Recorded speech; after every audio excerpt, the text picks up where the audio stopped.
brought to you by Chesterfield. Chesterfield packs more pleasure because it's more perfectly packed, thanks to Accuray. They satisfy the most. Around Dodge City and in the territory on West, there's just one way to handle the killers and the spoilers, and that's with a U.S. Marshal and the smell of Gunsmoke.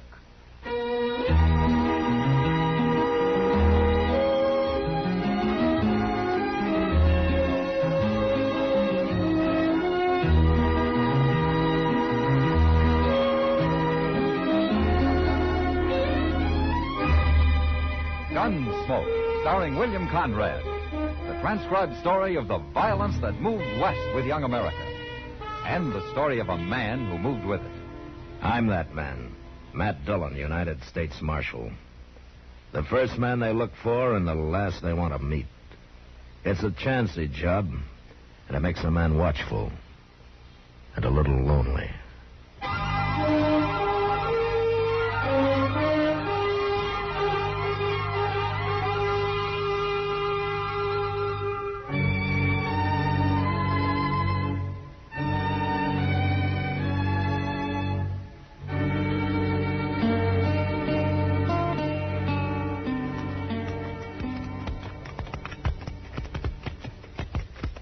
You know that man, Shelby?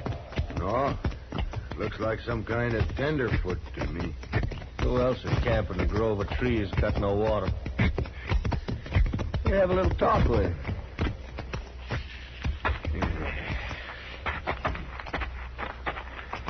He looks scared, Kringle. Seen men look scared before. Hello, mister. Oh? Camped here all alone? Yeah. Scouting around for some homestead land. Good-looking horse you got over there. He seems to be a good horse. He's awful young. I think I'll take a look at him. Sure. What you men doing out here? Oh, we just ride around. We scout for things, too. Land? We ain't the kind that settle down to hard work like that. I had a little orchard back in Ohio. Raised apples. Yeah. Yeah, apples are fine. Wished I had one now. Hey, Kringle. Yeah? That there horse ain't got no brand on him. No brand. It washed off crossing the river.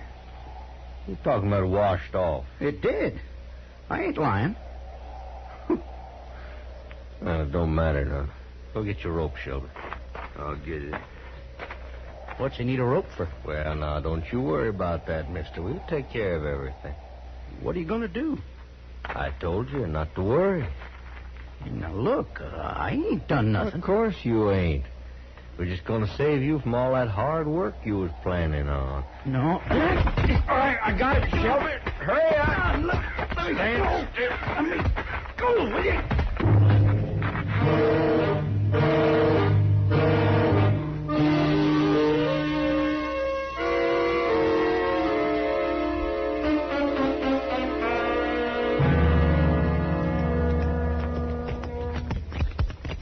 Remember there's water in this grove, Mr. Dillon. Well, if there is, somebody's dug a well, Chester. Oh, you been here before? I've passed by. I swear I'm going to start toting me a water bag. That's the easy way, Chester. I bet it is. Yeah, somebody's had a campfire here recently. Yesterday sometime, I'd say. Yeah. That big rain last night washed out all the prints. It sure did. Doggone it, there's got to be a spring here somewhere. I'm going to take a look. You're wasting your time, Chester. I don't mind. I never saw a man who needed the comforts of home more than he does.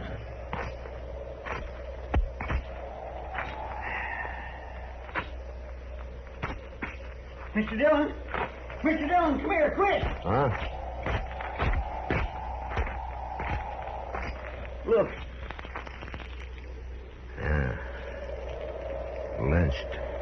Scared me half to death. I seen him hanging there. It isn't a very pretty sight.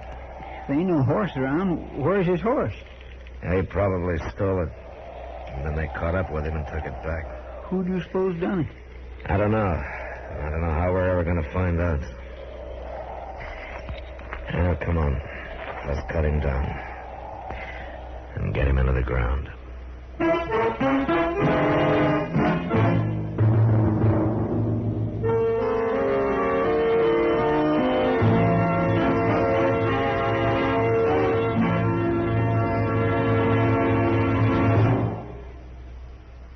Introducing one of the country's best-known jazz musicians and arrangers, Mr. Bobby Haggart. How about whistling along with him?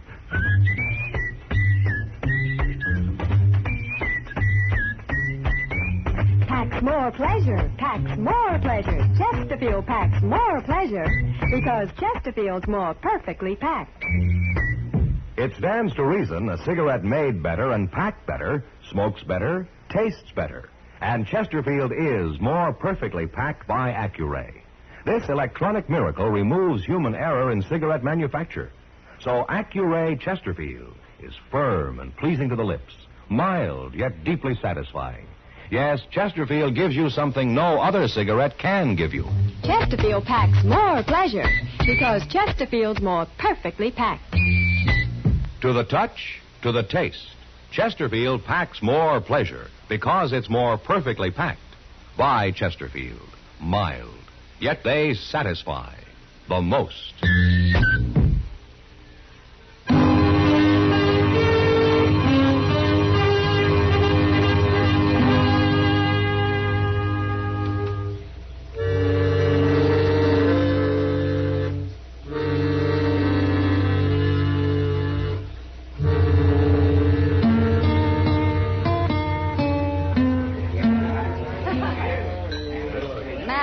What I'd do if I rode into a grove of trees and found a man hanging there?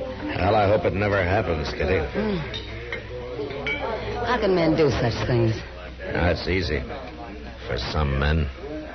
I hope you catch him. I'd like to, Kitty. Who was he, Matt? We found an envelope on him. Yeah? His name was Hank Blennis. Must have been a newcomer. I never heard of him. Well, he wasn't wanted by the law that I know of. But I guess he was a horse thief, all right. They wouldn't have lynched him otherwise, would they? No. Then why don't you find out who's had a horse stolen recently? Well, they wouldn't likely be talking about it now, Kitty. Well, things could be worse, Matt. Oh, what do you mean? Suppose there wasn't any law at all. Then people wouldn't even have to hide what they do. Now at least they know they're doing wrong. Well, that doesn't seem to stop them much. Marshal Dillon? Yeah. My name's Charlie Drain, Marshal. Oh? I run cattle up north on the Republican River. Happened to be in Dodge on business, and I heard about that lynching yesterday. You know something about it, Drain? I know I don't like it. My own pa was lynched, Marshal. A mob strung him up by mistake.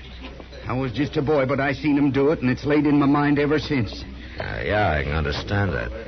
But, what about this lynching? It's a big thing with me, Marshal. I can't endure seeing no lynchers get off free. Well, I don't like it myself, Drain. Then you do something about it, or I will. Now, Matt.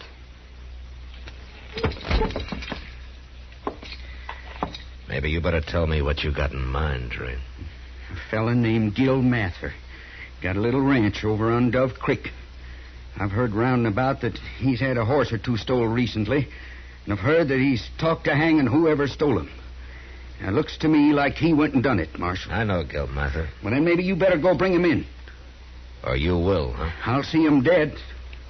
I told you how I feel about things. I ain't fooling, Marshal. Drain, I got some advice for you. Is that so? Why don't you take a walk around Dodge and talk to some people, huh?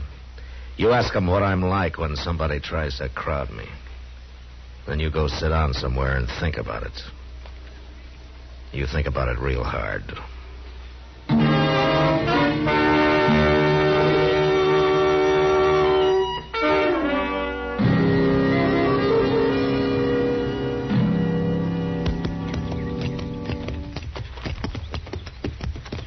I didn't know Gil Mather was married, Mr. Dillon. He isn't, Chester. Well, then who's that boy in the corral yonder feeding his horses? That's Billy Driscoll. He works for Mather off and on.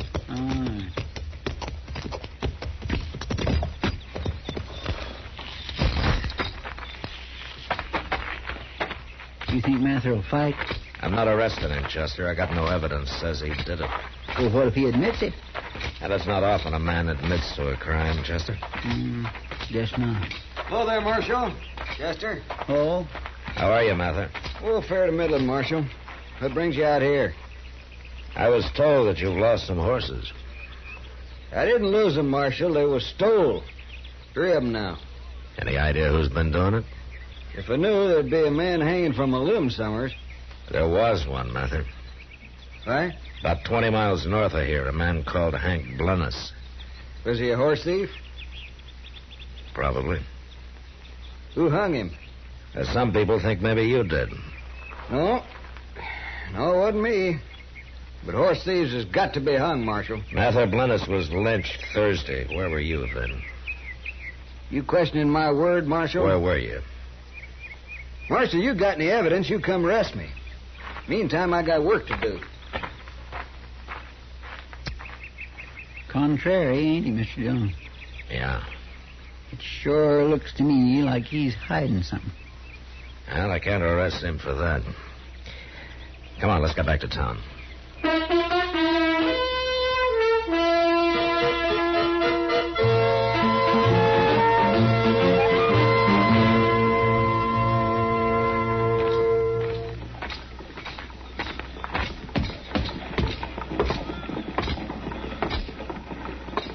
Doc? Hey, Doc. Doc, you asleep? Huh? Who said that was... Oh, it's you, man. You sure don't do much to dress this town up, Doc. Oh, what man's got a better right to sit out here and rest his eyes for a few minutes? No? I was up the entire night nursing old Mrs. Jackstone through a fever. Well, maybe we ought to tie a sign on you explaining that, Doc. Folks might not understand otherwise. Oh, folks can go hang. I'm here if anybody needs me. Well, a man would have to be mighty sick to need a doctor who looks like he's sleeping off a drunk. Don't harp at me, Matt Dillon. From what I hear, you're not exactly distinguishing yourself at your own trade. Well, you got me there, Doc. Yeah, you bet your life. And since you admit it, then I won't say any more to you. Well, good. Even though it does kind of look bad when people can go around stringing up anybody they please, and with no interference from the law. Yeah, well, thanks for not saying any more about it, Doc. Oh, I'm not one to twist the knife. Now, you know that. Oh, sure. Marshal Dillon, I want to talk to you. What's the trouble now, Drain? I'm tired waiting, Marshal. Something's got to be done. Drain, why don't you go back up to your ranch and leave all this to me, huh? 'Cause you ain't doing nothing, that's why. You see them 2 men over there, Marshal? What? Them 2 standing over there. Who are they? One is Kringle and one is Jack Shelby. And they feel as strong as I do about all this. All right, Drain. You don't have to go back to your ranch. I don't care where you go, but you get out of Dodge and you take your friends there with you. If I see any one of you around after sundown, I'll throw you in jail.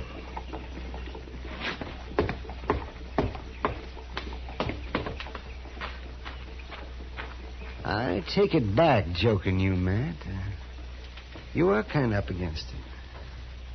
You know, Doc, I just thought of something. Huh? What? That fella Blunnis was obviously a dude. He wasn't even wearing the right kind of clothes for a man who'd been out here very long. Maybe he wasn't a horse thief at all. Then why would anybody lynch him? Well, I'm going over to the stable, Doc. Maybe Moss Grimmick can help me.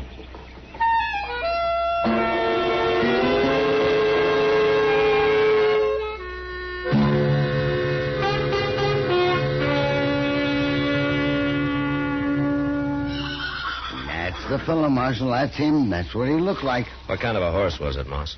A little 3-year-old bay. Real young, but plumb gentle. Had 4 white stockings, Marshal. Yeah, that gives me something to go on.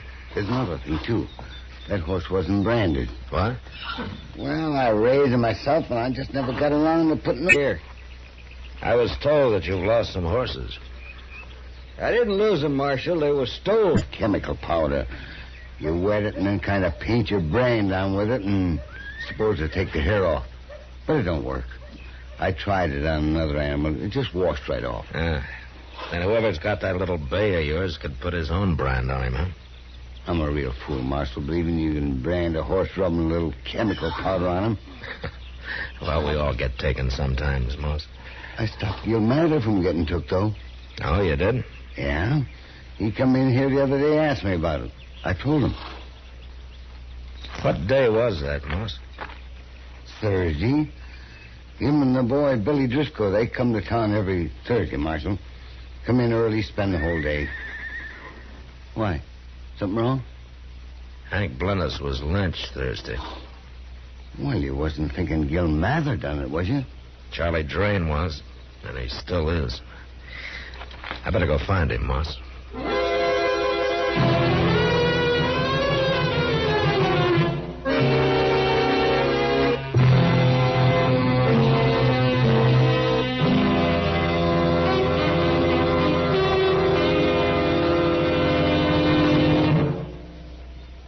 Say, where are you listening to Gunsmoke? In your car? Getting ready for dinner? Oh, I see. Just relaxing in your favorite easy chair. Well, I'd say you're in a good spot right now to really enjoy a Chesterfield. You see, Chesterfield packs more pleasure because it's more perfectly packed. It stands to reason. A cigarette made better and packed better smokes better, tastes better. And Chesterfield is more perfectly packed by Accuray. This electronic miracle removes human error in cigarette manufacture.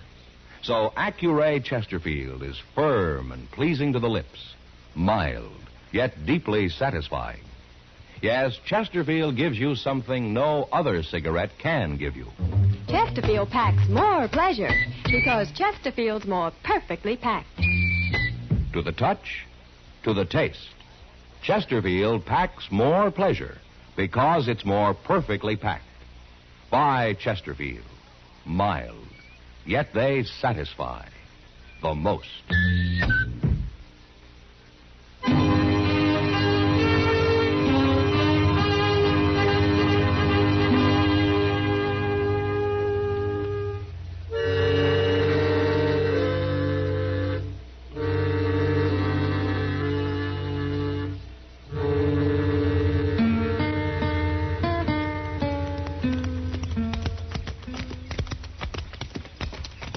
I don't see nobody around at all, Mr. Dillon. Maybe they're in the house, Chester. Want for me to go see? We'll tie up here by the barn first. All right, sir.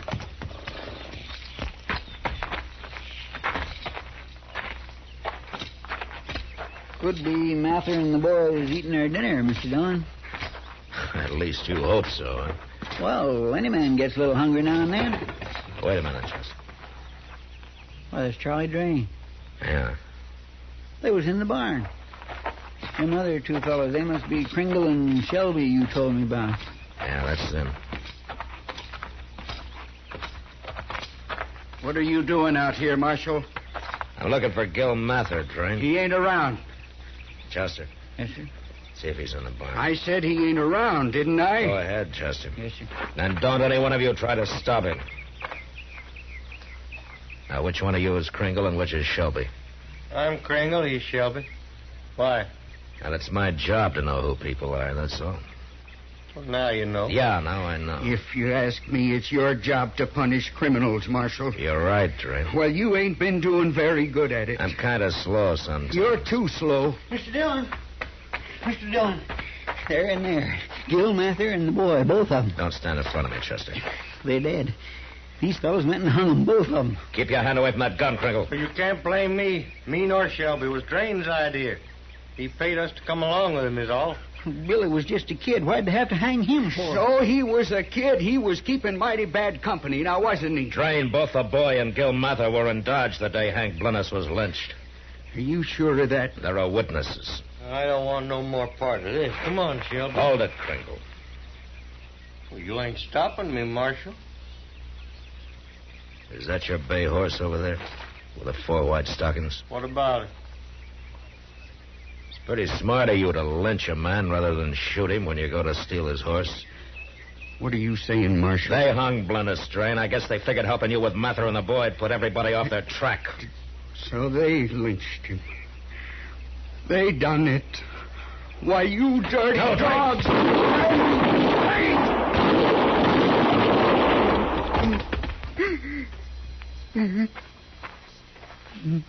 Why, he killed him. He killed both of them. Sure, I killed them. They had it coming now, didn't they? Give me that gun, Train. I said give it. Lynchers. All the time there was nothing but a couple of dirty lynchers. He's crazy, Mr. I hate them. What do you think you just did in the barn there, Train? I made a mistake. I can't help that. I only wish I could have hung these two. They deserved it.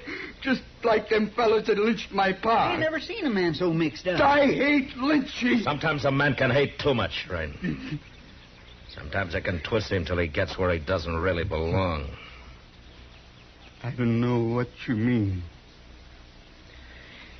Hell, it doesn't matter now. Not anymore.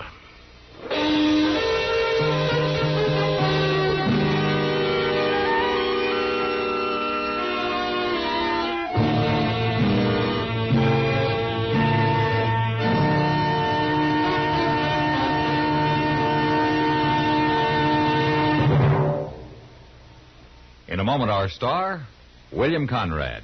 When you shop for those last-minute vacation items, don't forget to pick up a couple of cartons of Chesterfields. You'll find it mighty convenient to have a carton or two along in your suitcase. Or, if you're driving, right in the glove compartment. Chesterfield packs more pleasure, more vacation pleasure, because it's more perfectly packed. So buy Chesterfields. Buy them by the carton. Mild, yet they satisfy the most. You know, on the frontier, bullets cost 8 cents apiece, so they were seldom wasted. But next week, it's a stray bullet that kills a man. And that was the West. Good night. Gunsmoke, produced and directed by Norman Macdonnell, stars William Conrad as Matt Dillon, U.S. Marshal. Our story was specially written for Gunsmoke by John Meston, with music composed and conducted by Rex Corey. Sound patterns by Tom Hanley and Bill James. Featured in the cast were Vic Perrin, Harry Bartell, Lawrence Dobkin, John Daynard, Jack Moyles, and James Nusser. Harley Bear is Chester, Howard McNear is Doc, and Georgia Ellis is Kitty.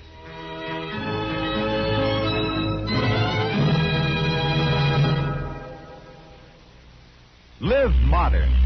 Smoke L&M. Live modern. Change to L&M. Yes, have an L&M. No other cigarette you can buy, plain or filter, gives you the full, exciting flavor you get through the pure white L&M Miracle Tip. Through the modern Miracle Tip, L&M tastes richer, smokes cleaner, draws easier. So light up, free up, let your taste come alive. Live modern. Smoke L&M. Join us again next week for another specially transcribed story on Gunsmoke.